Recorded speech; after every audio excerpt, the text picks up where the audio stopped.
잘 오셨습니다. 한 주간 동안 잘 지내셨지요?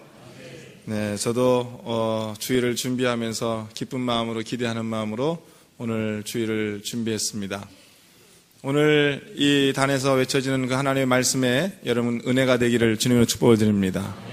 그리고 기쁨이 되기를 바랍니다. 또 여러분이 날마다 하나님 앞에 가까이 나아가고 하나님의 이름으로 승리하는 귀한 말씀이 되기를 원합니다.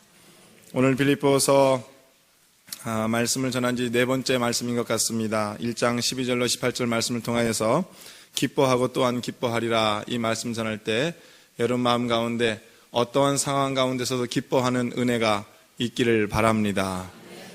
하나님께서 역사를 이끌어가는 방법은 여러 가지가 있는데 그 중에 한 가지가 고난이라고 하는 방법을 통해서 역사를 이끌어가는 것을 우리가 알 수 있습니다.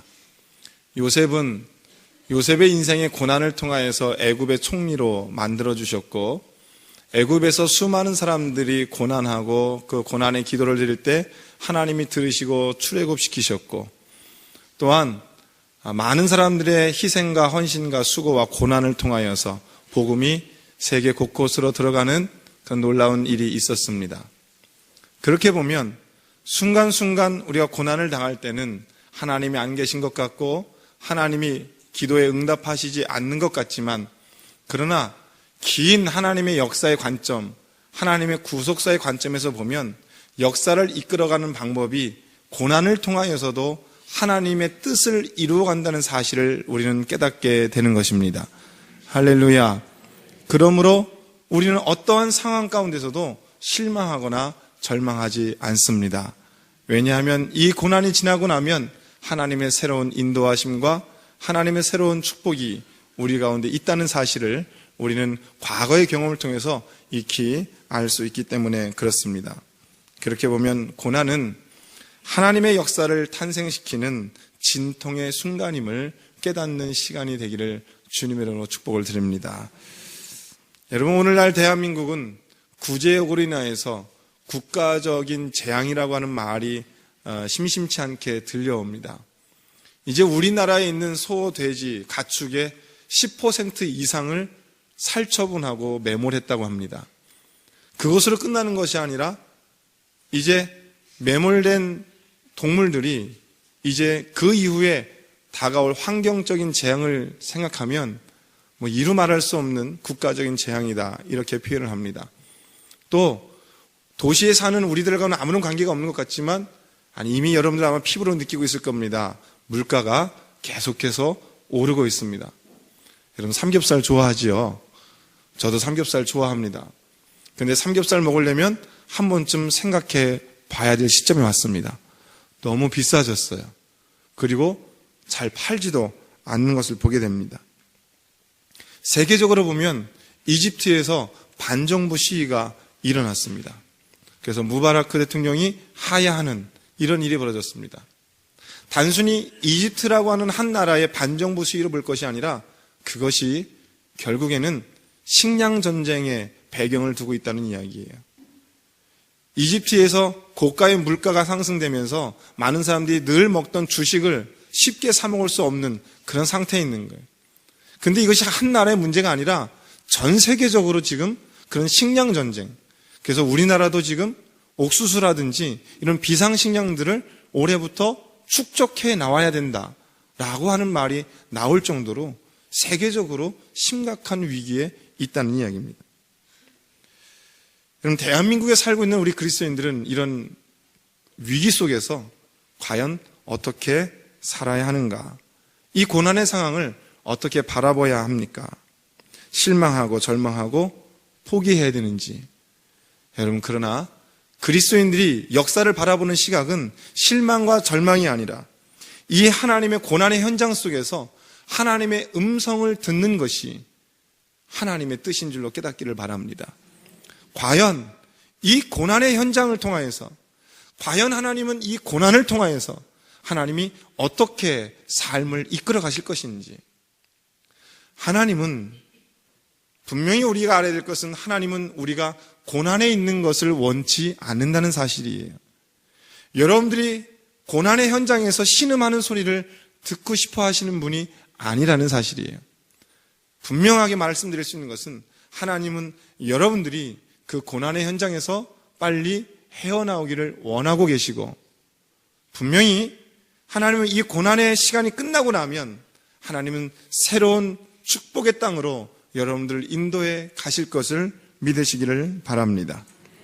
그러므로 그리스도인들은 어떠한 상황 속에서라도 실망과 절망이 아니라 하나님의 뜻을 구하는 성도들, 하나님의 음성을 구하는 성도들이 되기를 주님의 이름으로 부탁을 드립니다. 여러분, 오늘 빌립보서를 쓰고 있는 바울의 상황도 그렇게 넉넉지 않은 상황이고 오히려 비참한 상황입니다. 감옥에 있는 상황이에요.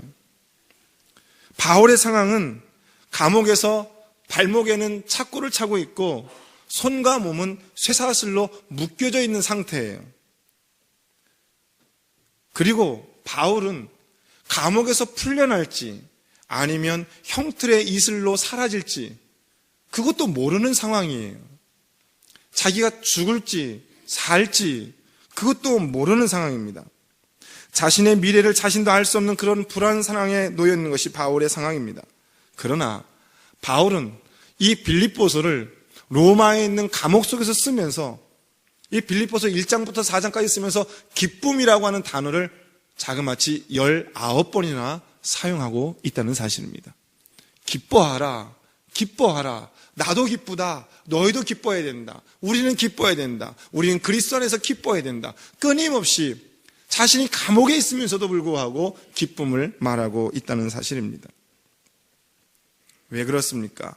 어떻게 그런 고백을 할 수 있습니까? 바울은 힘들고 어려운 상황 속에 있었지만 그는 그 속에서 그 상황을 초월하여서 역사하시는 하나님을 발견할 수 있었다는 사실입니다. 이 고난의 상황을 끝내놓고 나면 하나님께서 선하게, 하나님께서 아름답게 이끌어 가실 그 하나님의 뜻을 발견하고 그 하나님의 인도하심을 발견할 수 있었다는 사실입니다. 사랑하는 성도 여러분, 여러분들은 지금 무엇으로 묶여 있습니까? 여러분들을 묶고 있고 여러분들의 발목을 붙잡고 있고 여러분의 손과 여러분의 몸을 묶고 있는 쇠사슬은 도대체 무엇입니까? 혹 여러분들은 질병으로 여러분들이 묶여 있을 수 있습니다. 혹 어떤 분들은 경제적인 고통으로 묶여 있을 수 있습니다. 혹 어떤 분들은 견딜 수 없는 고통과 견딜 수 없는 그러한 두려움과 또한 내일에 대한 불확실 때문에 두려워하고 있는 분들도 있을 것입니다. 여러분 어떻게 해야 됩니까? 오늘 우리가 이 본문의 말씀 바울을 통해서 알아야 될 것은 우리는 그 고난의 상황을 피해서 될 것이 아니라 고난의 상황이 없는 것처럼 살아갈 것이 아니라 고난은 고난이다라고 하는 것을 우리의 눈으로 똑바로 바라보아야 합니다. 고난을 정면 돌파할 수 있는 힘과 용기가 여러분 가운데 있기를 바랍니다. 그래서 우리 그리스도인들은 고난을 돌아가는 것도 아니고 고난을 피해가는 것도 아니고 고난아 와라. 내가 그리스도와 함께 너를 정면 돌파하겠다.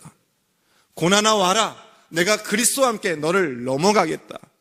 내가 그리스도와 함께 너를 건너가겠다.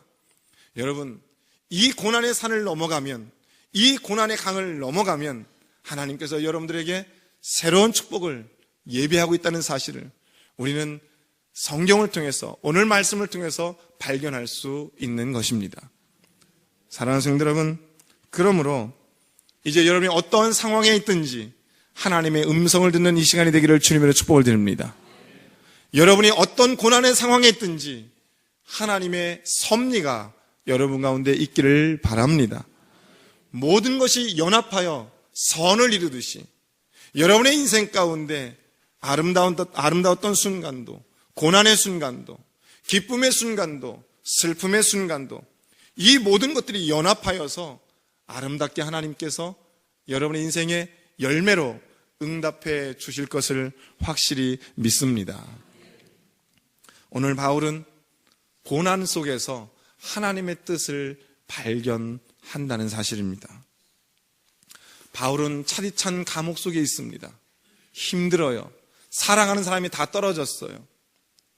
빌립보 교인들이 바울을 위해서 선교연금을 보냈지만 마음에 참이 없어요.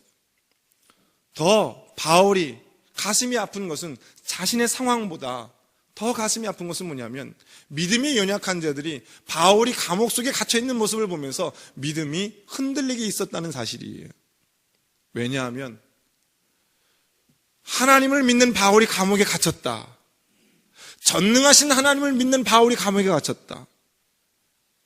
하나님을 믿고 퀴리오스, 즉 주님을 전하고 주님을 믿는 바울이 로마의 가이사에게 눌려서 감옥에 갇혔다라고 하는 이 사실은 믿음이 연약한 자들은 믿음이 흔들릴 수 있다는 거예요. 예를 들면 우리가 살면서 그렇게 기도를 열심히 하는 사람, 그렇게 하나님을 잘 섬기는 사람, 그렇게 하나님 앞에 열심히 신앙생활하는 사람이 어느 날 병들고 사업이 안 되고 가난해지면 하나님이 안 계신 것 같아. 저 사람이 하나님을 믿는데 왜 하나님이 저 사람을 저렇게 힘들게 할까? 그래, 하나님 믿어봐야 소용이 없어. 이렇게 믿음이 흔들리듯이 그 당시도 바울을 보면서 많은 사람들이 그런 생각을 하고 있었다는 이야기예요. 그러나 여러분, 바울은 그들에게 이렇게 이야기합니다. 나는 오히려 이 감옥에 갇힌 것이 패배한 것도 아니고 이 감옥에 갇힌 것이 슬프지도 않고 오히려 이곳에서 복음의 진전이 있었음을 너희에게 증거하노라. 할렐루야. 바울은 오늘 12절 말씀에 그런 말씀을 하고 있는 거예요. 오늘 빌립보서 1장 12절 말씀 읽어보시도록 하겠습니다. 함께 읽겠습니다. 시작. 형제들아, 내가 당한 일이 도리어 복음 전파의 진전이 된 줄을 너희가 알기를 원하노라. 할렐루야. 내가 지금 비록 감옥에 갇혀 있지만 이 일로 인하여서 복음의 진전이 되었다고 그가 간증하고 있는 거예요. 감옥 속에 내가 비록 있지만, 내가 지금 비록 감옥 속에 갇혀 있지만 이 일을 통하여서 지금 복음이 진전되고 있다라고 이야기하고 있는 거예요. 바울이 이렇게 이야기할 수 있는 이유가 어디에 있습니까? 바울의 삶의 목적이 자신의 편안함이나 자신의 안락함이나 자신의 성공이 있었던 것이 아니라 자신을 통하여, 자기를 통하여 복음이 세상 가운데 외쳐지는 것, 자기를 통하여 하나님이 세상 가운데 나타나는 것, 자신을 통하여 살아계신 예수님이 세상 가운데 나타나는 것을 삶의 목적으로 삼았기 때문에 그랬다는 이야기예요. 할렐루야. 우리는 내 삶의 초점을 자기에게 맞추면 날마다 실망하고 날마다 불안하고 날마다 슬퍼요. 나는 왜 이렇게 안 될까? 내가 하는 사업은 왜 이렇게 안 돼? 나는 직장에서 왜 이렇게 좋은 대우를 못 받는 거야? 또 내 계획은 왜 이렇게 내 생각대로 안 되는 거야? 나에게 초점을 맞추면 난 매일같이 실망하고 불평하고 늘 슬퍼요.